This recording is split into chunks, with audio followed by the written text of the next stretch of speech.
Hi, എല്ലാവരും സുഖമായിട്ടിരിക്കുന്നോ? എല്ലാവരും വെക്കേഷനൊക്കെയായി നല്ല രസത്തിലിരിക്കുമായിരിക്കും അല്ലേ? ഞാൻ ഇന്ന് എടുക്കാൻ പോകുന്നത് ഫിസിക്സിൽ നമ്മളുടെ ഫസ്റ്റ് ചാപ്റ്റർ 10th CBSE ഫിസിക്സിലെ first chapter light reflection and refraction. Okay, light reflection and refraction. നമുക്ക് ആദ്യം ഈ ഒരു 3 ടേമിനെ സ്പ്ലിറ്റ് ചെയ്തിട്ട് മനസ്സിലാക്കാം. എന്താണ് ലൈറ്റ്, എന്താണ് റിഫ്ലക്ഷൻ, എന്താണ് റിഫ്രാക്ഷൻ. ഫസ്റ്റ് ലൈറ്റ് എന്താണെന്ന് നോക്കാം. ഈ ഡെഫിനിഷൻ അവിടെ നിൽക്കട്ടെ. ലൈറ്റ് എന്താണ്? Light is A form of energy. നമ്മൾ പഠിച്ച കാര്യമാണല്ലോ അല്ലേ? ലൈറ്റ് എന്ന് പറഞ്ഞാൽ ഒരു ഫോം ഓഫ് എനർജിയാണ്. ലൈറ്റിൻ്റെ സ്പീഡ് അറ്റ് വാക്വം എന്താണ്? സ്പീഡ് എന്താണ് ലൈറ്റിൻ്റെ? It is 3 × 10⁸ meter/second. ഇത് ഞാൻ ജസ്റ്റ് ഒരു ഇൻട്രൊഡക്ഷൻ മാതിരി നിങ്ങൾക്ക് പറഞ്ഞു തരികയാണ്. ഇത് നിങ്ങളുടെ ലെസനുമായിട്ട് ബന്ധപ്പെട്ട ഒന്നല്ല. പക്ഷേ നമ്മളൊരു കാര്യം പഠിക്കാൻ പോകുമ്പോൾ നമ്മളതിൻ്റെ എല്ലാ കാര്യങ്ങളും എന്തിനാണ് നമ്മളത് പഠിക്കുന്നത് നമ്മൾ ആദ്യം ചിന്തിക്കണം അല്ലേ?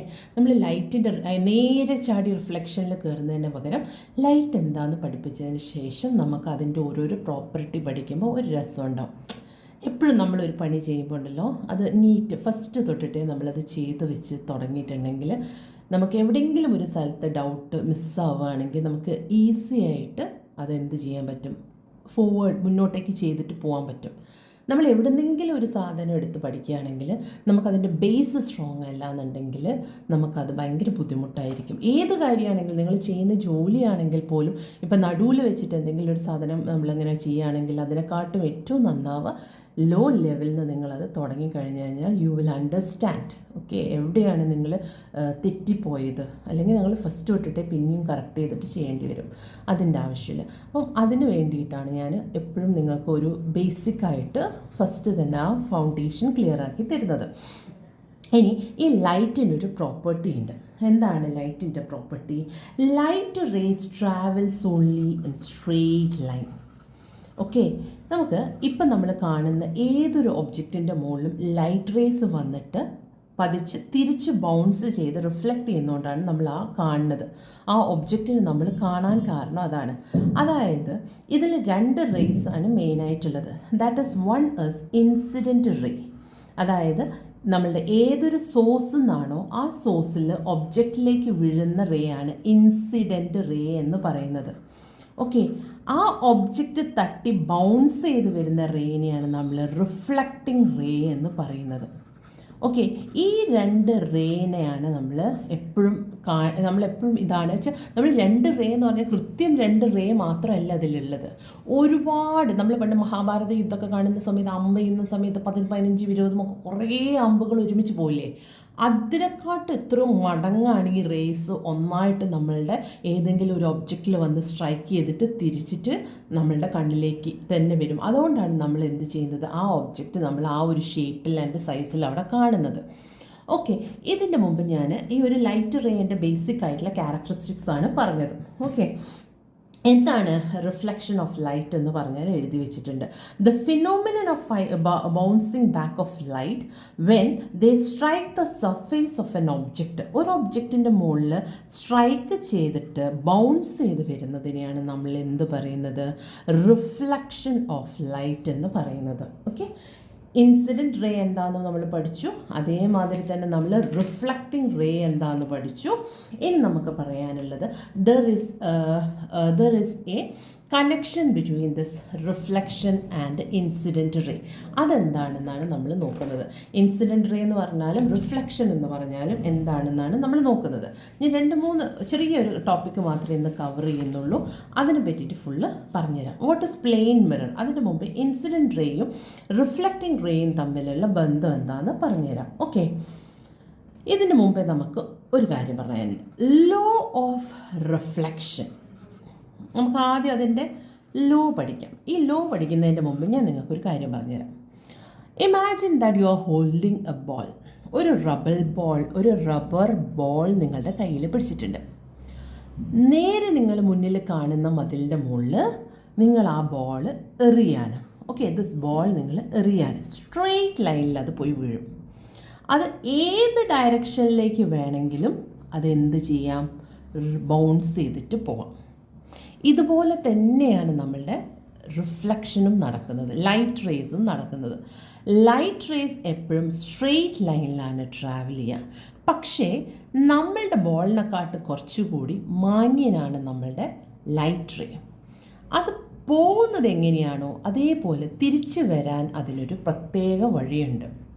ഓക്കെ, കാണുന്ന വഴി കൂടെ തിരിച്ചിട്ട് വരില്ല. There is A rule for that. ഏത് വഴിയിലൂടെയാണോ പോകുന്നത് അതിനനുസരിച്ചിട്ടേ അത് തിരിച്ച് ബൗൺസ് ചെയ്തിട്ട് വരുള്ളൂ. ദാറ്റ് ഇസ് ഇറ്റ് റിഫ്ലക്റ്റ് ചെയ്ത് വരുള്ളൂ.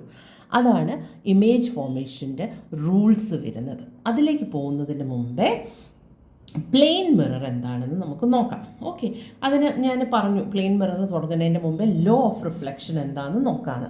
ഞാൻ പറഞ്ഞു ഇവിടെ ആംഗിൾ ഓഫ് ഇൻസിഡൻറ്റും ഉണ്ട്. അതായത് ഇതാണ് ഇപ്പം ഇതിൽ നിങ്ങൾക്ക് നോക്കിക്കഴിഞ്ഞാൽ മനസ്സിലാവും, ഇതൊരു plain മിററാണ്.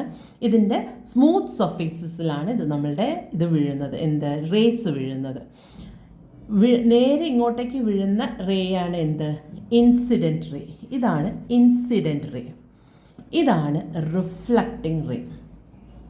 Okay, this is known as normal, അല്ലെങ്കിൽ ഇതിൻ്റെ പോൾ എന്ന് പറയുന്നതാണ് ഈ ഒരു പെർപെൻഡിക്കുലർ ടു ദ മിറർ. ഈ മിററിന് പെർപെൻഡിക്കുലർ ആയിട്ടൊരു ലൈൻ, ഇമാജിനറി ലൈനാണ് വരച്ചിരിക്കുന്നത്. അതിനാണ് നമ്മൾ എന്ത് പറയുന്നത്, നോർമൽ എന്ന് പറയും. ഓക്കെ, ഈ നോർമലും ഇൻസിഡൻറ്റും തമ്മിലുള്ള ആംഗിളിനെയാണ് നമ്മൾ ആംഗിൾ ഓഫ് ഇൻസിഡൻറ്റ് എന്ന് പറയുന്നത്. ഈ നോർമലും ഇൻസിഡൻറ്റും തമ്മിലുള്ള ആംഗിളിനെയാണ് നമ്മൾ ആംഗിൾ ഓഫ് ഇൻസിഡൻറ്റ് എന്ന് പറയുന്നത്. അതേപോലെ നോർമലും റിഫ്ലക്റ്റിംഗ് റേയും തമ്മിലുള്ള ആംഗിളിനെ എന്തു പറയും? യെസ്, ആംഗിൾ ഓഫ് റിഫ്ലക്ഷൻ എന്ന് പറയും. ഇനി ഇവിടെ എന്താണ്? Angle of incident is always equal to angle of reflection. ഇവിടെ വന്നിട്ട് വീഴുന്ന റേ തിരിച്ച് റിഫ്ലക്റ്റ് ചെയ്യുന്നതും ഒരേ ആംഗിളിലായിരിക്കും. That is the law of reflection. മനസ്സിലായോ? The incident ray and the reflecting ray and the normal of the mirror at the same point of incidence all lie in the same plane. ഈ angle of incident, ray, normal എല്ലാം ഒരേ പ്ലെയിൻ്റെ അകത്താണ് ഉണ്ടാവുക. ഒരു plain മിററിൻ്റെ അകത്താണ്, ഒരേ ലെവലിലാണ്. അല്ലാണ്ട് ഇൻസിഡൻറ്റ് റേ ഒരു സ്ഥലത്ത്, റിഫ്ലക്റ്റിംഗ് റേ വേറെ സ്ഥലത്ത്, നോർമൽ ഒരു സ്ഥലത്ത്, അങ്ങനെയല്ല ഉണ്ടാവുക. These all are in the same point, ഒരു സെയിം പോയിൻ്റ് എന്നാണ് അത് ഉണ്ടാവുക. ഓക്കെ, അതേപോലെ angle of incidence and angle of normal reflection is always equal ആയിരിക്കും. ഓക്കെ, ഇതാണ് ലോ ഓഫ് റിഫ്ലക്ഷൻ. ഓക്കെ, ഇതിൽ ഞാൻ പറഞ്ഞു. ഇനി പറയാനുള്ളത് നമ്മളുടെ പ്ലെയിൻ മിറർ ആണല്ലോ. ഇതിൽ എന്താണ് ഇനി പറയാനുള്ളത്? ഈ പ്ലെയിൻ മിറർ എന്ന് പറഞ്ഞാൽ നമ്മൾ സാധാരണ കണ്ണാടിക്ക് ഒരു പ്രത്യേകതയുണ്ട്. എന്താണ് പ്രത്യേകത? അത് നമുക്ക് ചോദിക്കാറുള്ള ചോദ്യമാണ് കേട്ടോ. What are the characteristics of a plane mirror? Characteristics of a plane mirror. Okay, characteristics of a plane mirror. First നമുക്ക് എന്താ പറയാനുള്ളത്? ലാറ്ററൽ ഇൻവേർട്ടഡ് ആയിട്ടുള്ള ഇമേജാണ് ഫോം ചെയ്യുക. That is lateral inversion. Plane mirror എപ്പോഴും ലാറ്ററൽ ഇൻവേർഷനാണ്. Okay, image formed is laterally inverted. നിങ്ങളുടെ കണ്ണാടീൻ്റെ മുമ്പിൽ നിന്ന് ലെഫ്റ്റ് കൈ പൊന്തിക്കുമ്പം നമ്മൾ കാണുക എന്താണ്? റൈറ്റ് സൈഡ് പൊന്തിയായിട്ടാണ് കാണുക, അല്ലേ? നമ്മൾ ലെഫ്റ്റ് റൈറ്റ് അങ്ങോട്ടും ഇങ്ങോട്ടും മാറിയിട്ടാണ് കാണുക. അതിനാണ് നമ്മൾ എന്ത് പറയുന്നത്? ലാറ്ററലി ഇൻവേർട്ടഡ് ആണെന്ന് പറയുന്നത്. ഓക്കെ, അത് മനസ്സിലായോ? ഇനി സെക്കൻഡ് വൺ, നിങ്ങളെപ്പോഴും നിങ്ങൾ കണ്ണാടീൻ്റെ അകത്ത് നോക്കുന്ന സമയത്ത് നിങ്ങൾക്ക് മനസ്സിലാവും, നിങ്ങളുള്ള അതേ ഷേപ്പ് ആൻഡ് സൈസിലായിരിക്കും കണ്ണാടിയിലുണ്ടാവുക. ഓക്കെ, സെയിം സൈസിലായിരിക്കും പ്ലെയിൻ മിററിൻ്റെ ഇമേജ് എപ്പോഴും ഉണ്ടാവുക. നിങ്ങൾ എത്താണോ സൈസ്, ഇപ്പം ഞാൻ തടിച്ചല്ലോ മെലിഞ്ഞല്ലോ എന്നൊക്കെ പറഞ്ഞ് കണ്ണാടിയിൽ നോക്കുമ്പോൾ മെലിഞ്ഞിരിക്കുന്ന ഒരാൾ ഒരിക്കലും കണ്ണാടിയിലെത്തുമ്പോൾ ഭയങ്കരമായിട്ട് തടിച്ച് കാണില്ല. It will always show the same size. ഇനി തേർഡ് വൺ എന്താണ്? The distance. Distance is always same. അതായത് നിങ്ങളുടെ റൂമിൻ്റെ, നിങ്ങളുടെ കണ്ണാടീൻ്റെ ഒരു 2-3 അടി മുന്നിൽ നിൽക്കുവാണ്. സെയിം ഡിസ്റ്റൻസ് ആ ഇമേജും ആ മിററും തമ്മിൽ കാണാൻ പറ്റും. അങ്ങനെ തന്നെയല്ലേ നമ്മളെപ്പോഴും കാണുക? സെയിം ആയിട്ടുള്ള ഡിസ്റ്റൻസാണ് നിങ്ങൾ കാണാൻ പറ്റും.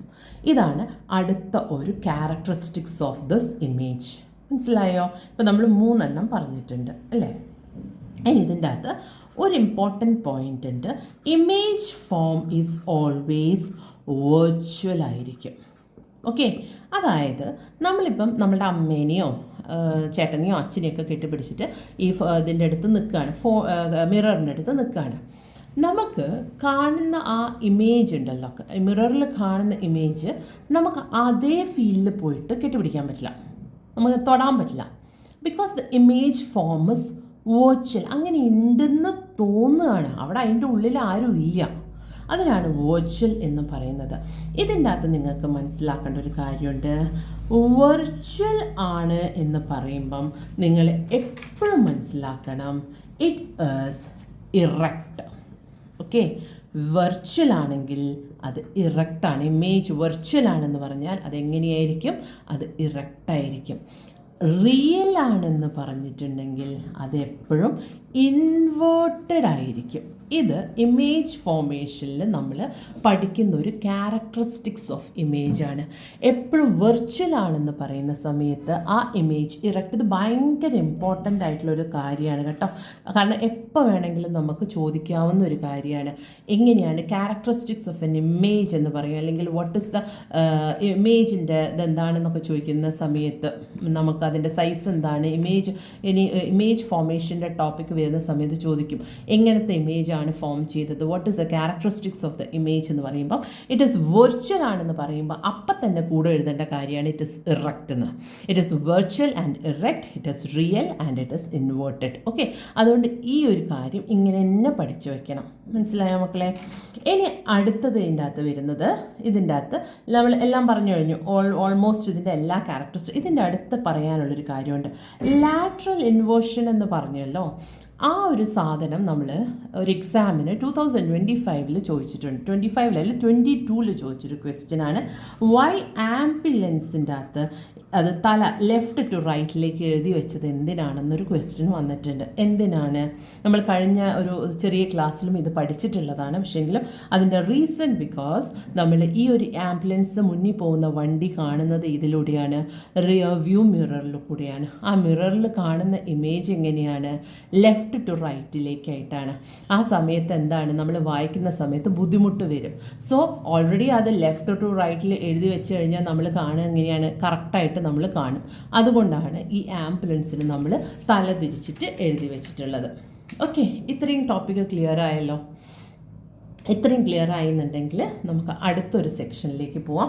That is spherical mirror. Spherical mirror പോണ സമയത്ത് നമുക്കിതിൻ്റെ അകത്ത് 2 ടൈപ്പ് ഓഫ് മിറർ, അതിൻ്റെ ഡിഫറെൻറ്റ് പാർട്സ് ഓഫ് മിറർ, ഇത്രയും കാര്യം നിങ്ങൾക്ക് പഠിക്കാനുണ്ട്. ഓക്കെ, അതിന് മുമ്പ് ഞാൻ നിങ്ങൾക്ക് വാട്ട് ഇസ് സ്പിറിക്കൽ മിറർ എന്ന് പറയാം. സ്പിയർ എന്ന് പറഞ്ഞാൽ എന്താ മക്കളെ? ഇതൊരു സർക്കിൾ, ഇങ്ങനെയൊരു ഷേപ്പിനെയാണ് നമ്മൾ സ്പിയർ എന്ന് പറയാം അല്ലേ? ഈ സ്പിയറിനെ നമ്മൾ 2 പോർഷനാക്കിയിട്ട് മാറ്റിയിട്ടുണ്ട്. അതായത് ഒന്നത് ഇങ്ങനെ ഒരു സ്പിയറിൻ്റെ ഈ സൈഡ്, അതായത് 2 സ്പ്ലിറ്റ് ചെയ്ത് മാറ്റി. ഓക്കെ, ഇതെന്താണ്? ദിസ് ഇസ് കോൺകേവ് മിററാണിത്. കോൺകേവ് ആണ് ഇത്, കോൺവെക്സ് ആണ്. കോൺകേവ് എന്നാലോചിച്ചാൽ മതി, ഒരു കേവ് പോലെ ഉണ്ടല്ലേ, ഇതുപോലെ. ഇതിങ്ങനെ ഇങ്ങോട്ടേക്കാണ്. ഈ 2 മിറർ, ഈ 2 സൈഡ് നമ്മൾ കൂട്ടി വെച്ചാൽ എന്താണ് ശരിക്കും ഉണ്ടാവുക? നമ്മൾ ഈ സ്പിയർ ഉണ്ടാക്കി. ഒരു സ്പിയറിൻ്റെ ഒരു പോർഷനാണ് ഇവിടെ എടുത്തിട്ടുള്ളൂ. അതുകൊണ്ടാണ് സ്പിയറിൻ്റെ ഒരു പാർട്ടാണ്. അതിനെയാണ് ഇതിൻ്റെ സ്പിറിക്കൽ മിറർ എന്ന് പറയാനുള്ള കാരണം. ഓക്കെ, ഇനി spherical mirror are the mirrors whose reflecting surface are the part of the sphere.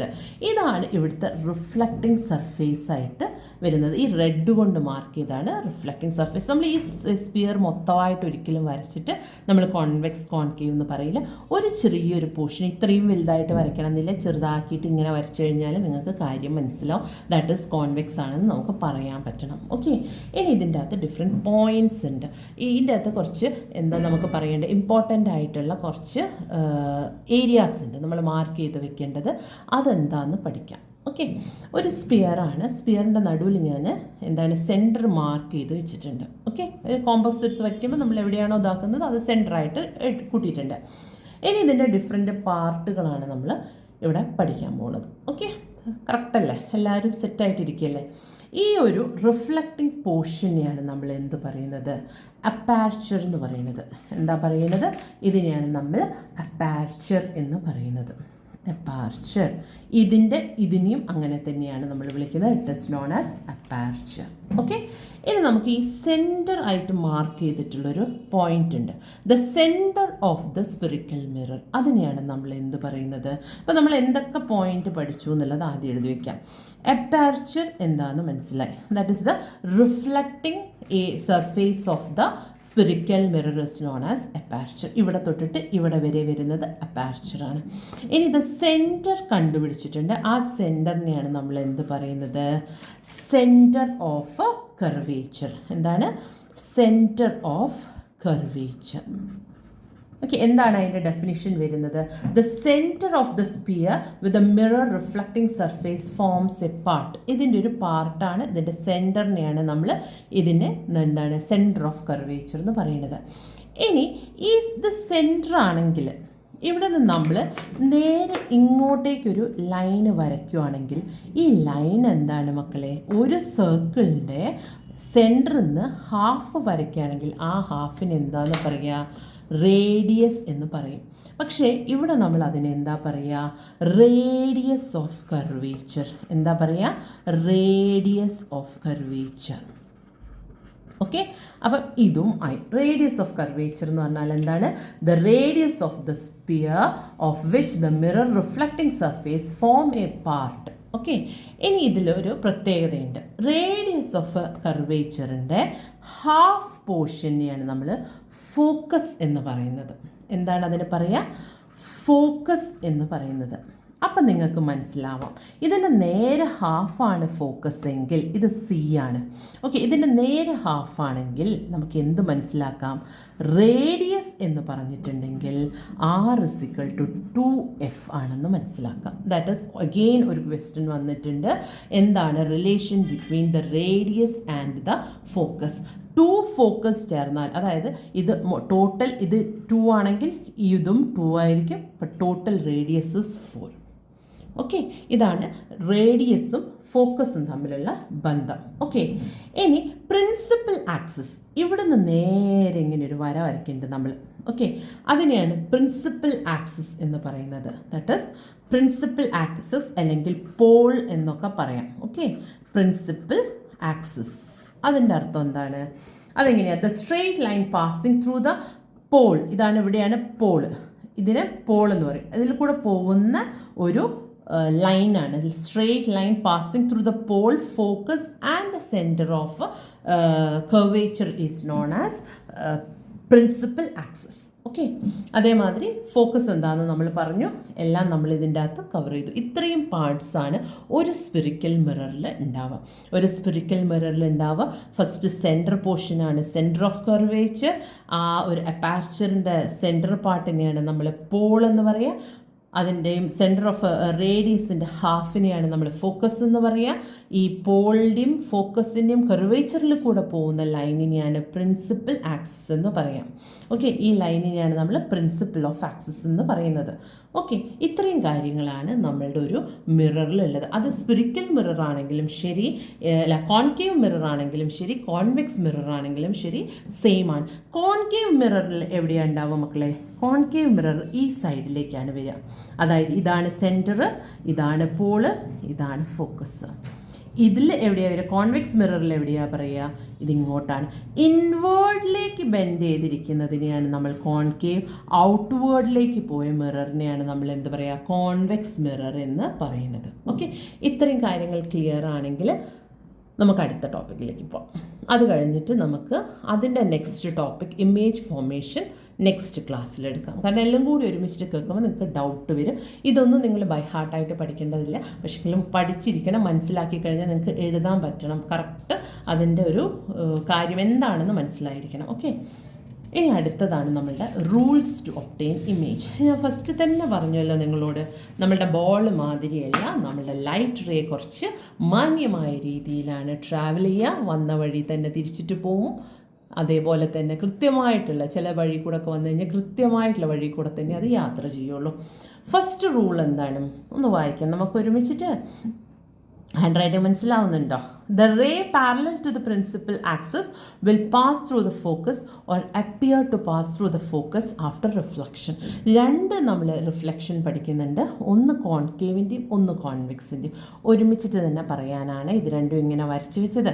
നമുക്ക് രണ്ട് കളറിലുള്ള പെൻസിലുകൊണ്ട് ഇൻസിഡൻറ്റ് റേയും റിഫ്ലക്റ്റിംഗ് റേയും വരയ്ക്കാം. ഓക്കെ, ഫസ്റ്റ് നമ്മൾ എന്താ പറയുന്നത്, ദ റേ, ഇതിൽ നമുക്ക് ഫസ്റ്റ് മാർക്ക് ചെയ്യാം. എൻ്റെ കൂടെ തന്നെ നിങ്ങൾ നോക്കിയിട്ട് മാർക്ക് ചെയ്യണം.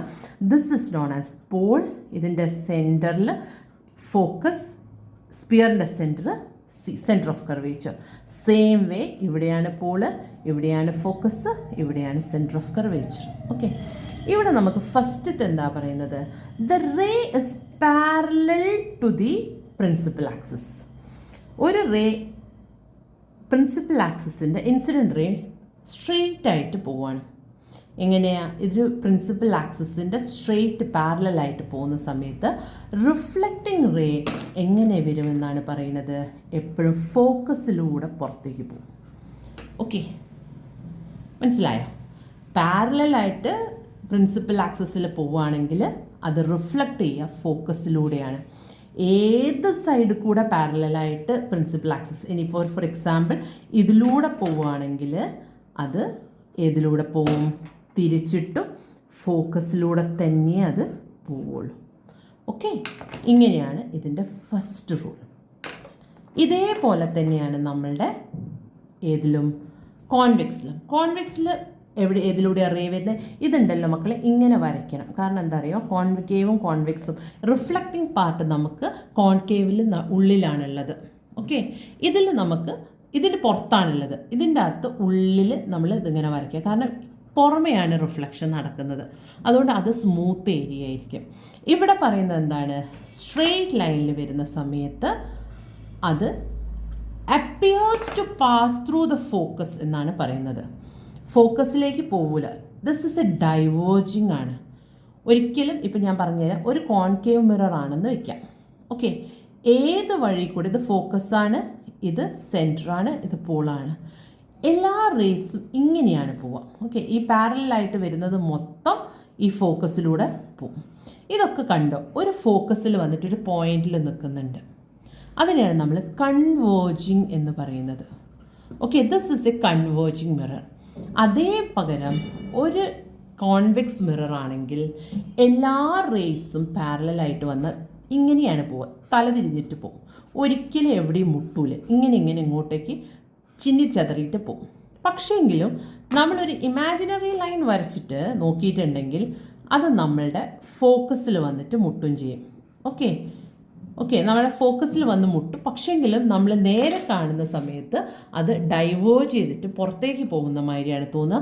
So this is diverging. That is why concave മിററിനെ നമ്മൾ എപ്പോഴും കൺവേർജിങ് എന്നും മറ്റേ കോൺവെക്സിന് ഡൈവേർജിങ് മിറർ എന്നാണ് പറയാം. ഓക്കെ, അപ്പോൾ ഇവിടെ നമുക്ക് നോക്കൂ, ഇവിടെ വന്നിട്ടുള്ള റേ നേരെ മുകളിലേക്ക് ഡൈവേർജ് ചെയ്തിട്ട് പോയി. പക്ഷേങ്കിലും ഇതൊന്ന് നീട്ടിയിട്ട് വരച്ച് നോക്കിയിട്ടുണ്ടെങ്കിൽ അപ്പിയേഴ്സ് ടു മീറ്റ് അറ്റ് ഫോക്കസിൽ മീറ്റ് ചെയ്യുന്നത് പോലെ തോന്നും. പക്ഷേങ്കിലും as it is a convex mirror it diverges, അത് പുറത്തേക്ക് തള്ളിയിട്ട് പോകും. മനസ്സിലായോ? ഇതാണ് ഫസ്റ്റ് റൂൾ. ഇനി സെക്കൻഡ് റൂൾ എന്ന് നോക്കൂ. The ray passing through the principal focus will become parallel to the principal axis after reflection. എപ്പോഴും നോക്കൂ, ഇവിടെ പ്രിൻസിപ്പൽ ഫോക്കസ് എന്ന് പറഞ്ഞിട്ടുണ്ട്, അതായത് ഫോക്കസ് എന്ന് തന്നെ അർത്ഥമുള്ളൂ. അതേപോലെ principal axis after parallel to principal axis, അതായത് അതിൻ്റെ പോളാണ്.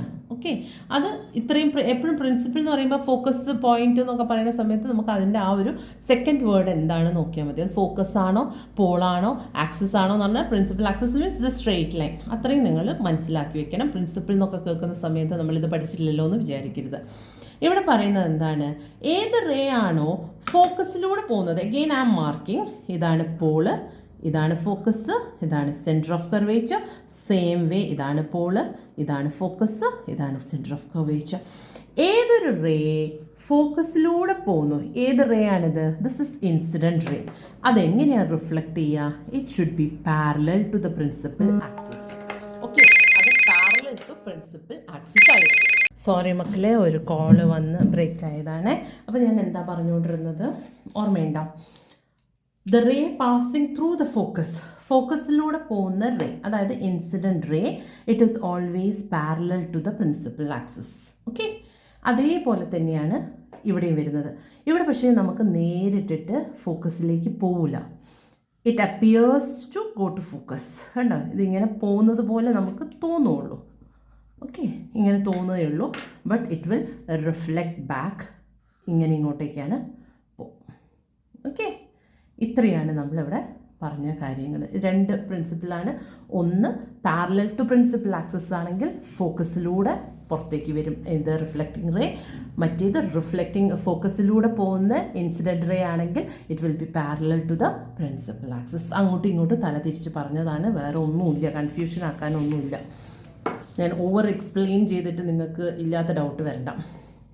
അടുത്തത് കുറച്ച് ഭയങ്കര എളുപ്പമുള്ളതാണ്, കണ്ണ് പൊട്ടി പറയുന്ന ഒരു ഡിഫറെൻ്റ് ആയിട്ടുള്ളൊരു ഇതാണ്. The ray passing through the fends. First എൻ്റെ കൂടെ മാർക്ക് ചെയ്തേ നിങ്ങൾ.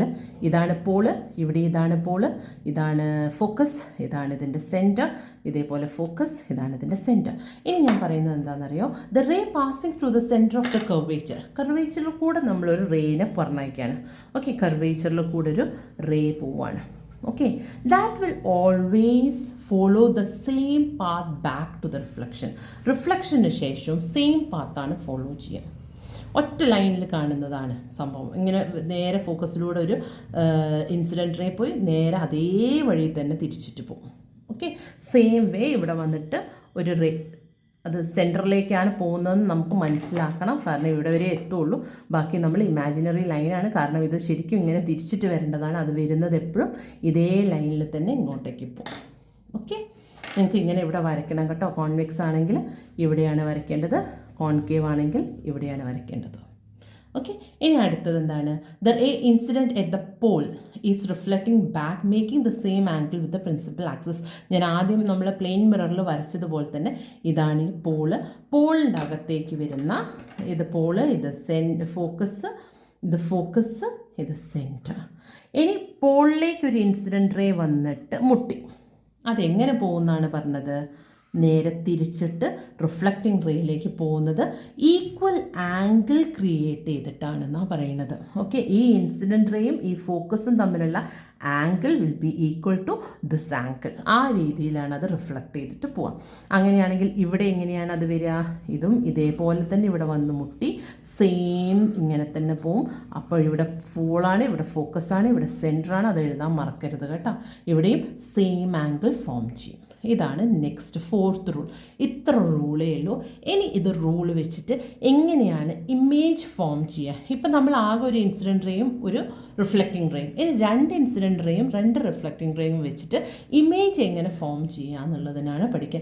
ആ ഇമേജ് ഫോർമേഷനിൽ മെയിനായിട്ട് എങ്ങനെയാണ്, ഏത് തരത്തിലുള്ള ഇമേജാണ്, എവിടെയാണ് ഇമേജ് ഫോം ചെയ്തത്, അത് ഈസി ആയിട്ട് മനസ്സിലാക്കാൻ ഞാനൊരു വീഡിയോയിൽ കണ്ടിട്ടുണ്ട്.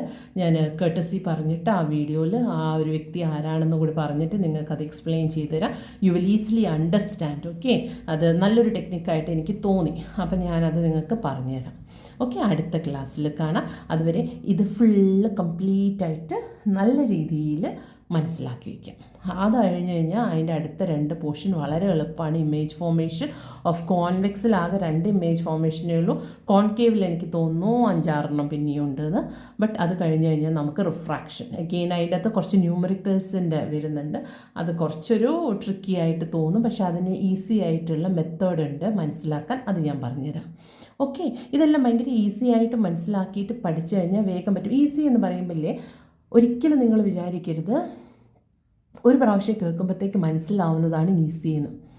അതല്ല ഞാൻ പറയുന്നത്. നമ്മൾ 2-3 ദിവസം ഇരുന്ന് 2-3 പ്രാവശ്യമായിട്ടിരുന്ന് പഠിച്ച് അത് മനസ്സിലാക്കി കഴിഞ്ഞാൽ നിങ്ങൾക്ക് പഠിക്കാൻ പറ്റും. ഓക്കെ, അല്ലാതെ ഫസ്റ്റ് ടൈം കേട്ടിട്ട് നമുക്ക് അപ്പം തന്നെ മനസ്സിലാവുന്നതിനെല്ലാം നമ്മൾ ഈസി എന്ന് പറയാം. അത് നമ്മൾ പഠിക്കാൻ നമ്മൾ എഫേർട്ട് എടുത്ത് പഠിച്ചു കഴിഞ്ഞാൽ നമുക്ക് മനസ്സിലാവുന്ന കാര്യത്തിനെയാണ് നമുക്ക് ഈസിയാണ്. ചില കാര്യങ്ങളുണ്ടാവും നമുക്ക് എത്ര മനസ്സിലാക്കിയിട്ട് എത്ര കഷ്ടപ്പെട്ടാലും നമുക്ക് തലയിൽ കയറാൻ ഭയങ്കര പണിയായിരിക്കും. അതുപോലെയല്ല ഈ ടോപ്പിക്സ് ഒന്നും. ഈ ടോപ്പിക്സൊക്കെ നിങ്ങൾക്ക് ഫസ്റ്റ് കേൾക്കുമ്പം നമുക്കത്ര എളുപ്പമില്ല തോന്നും. സെക്കൻഡ് കേൾക്കുമ്പം അവിടെ ഇവിടെയൊക്കെ മിസ്സിങ് ആയിട്ട് തോന്നുമെങ്കിലും നമുക്ക് കുറച്ച് മനസ്സിലാവും. തേർഡ് ടൈം ഒന്നുകൂടി പഠിക്കുന്ന സമയത്ത് നമുക്കെല്ലാം ക്ലിയർ ആവും. പക്ഷേ നമ്മൾ ഏതൊക്കെയോ പോയിൻ്റ് മിസ് ഔട്ട് ചെയ്യുന്നുണ്ടെന്ന് മനസ്സിലാവും. ഫോർത്ത് ടൈമിൽ നമുക്കെല്ലാം ക്ലിയർ ആയിട്ട് മനസ്സിലായെന്ന് മനസ്സിലാവും. ഓക്കെ, അപ്പം കൺസിസ്റ്റൻ്റ് ആയിട്ട് നമ്മൾ പഠിക്കുന്ന ഒരു കുട്ടിക്കാണെങ്കിൽ ഇത് വളരെ എളുപ്പത്തിൽ മനസ്സിലാക്കാൻ പറ്റും. ഓക്കെ, നന്നായിട്ട് പ്രിപ്പയർ ചെയ്യുക, നന്നായിട്ട് പഠിക്കുക. ഓക്കെ, ഇത്രയും മനസ്സിലായെന്ന് വിചാരിക്കുന്നു. Thank you.